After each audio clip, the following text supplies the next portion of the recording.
Rhea, anak, para sa'yo to. Kasi alam ko na nandiyan ka na ngayon sa Qatar. Alam mo, nagpapasalamat ako sa Diyos dahil pinahintulutan niya na makapunta ka dyan.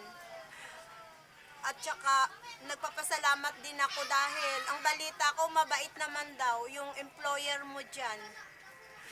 Parating mo sa kanila ang pasasalamat ko, ha.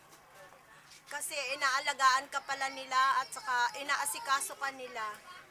Salamat, anak, sa tulong na binigay mo sa amin noon. Natanggap namin yon. Ganon din sa binigay mo sa mga kapatid mo sa Ilocos, kay Randy at saka kay papa mo. Malaking tulong din sa kanila yon. Pero anak, i-priority mo yung pamilya mo. Mas kailangan nila, mas kailangan nila dahil sa inyong mga anak.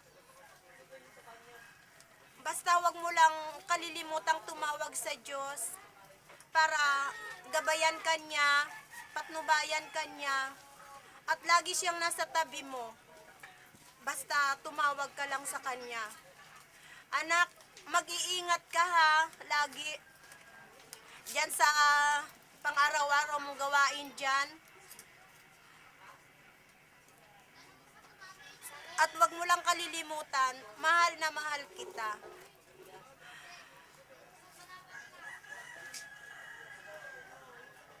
Sana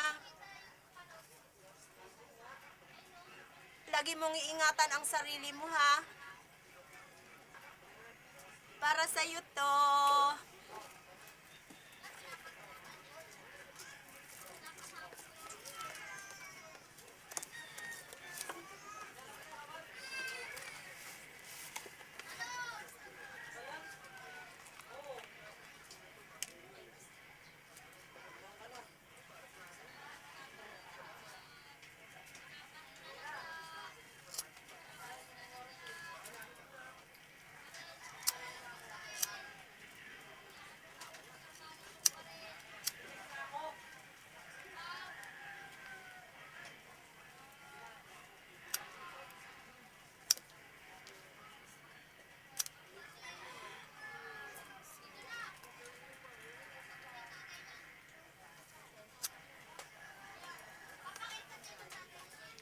Happy birthday to you.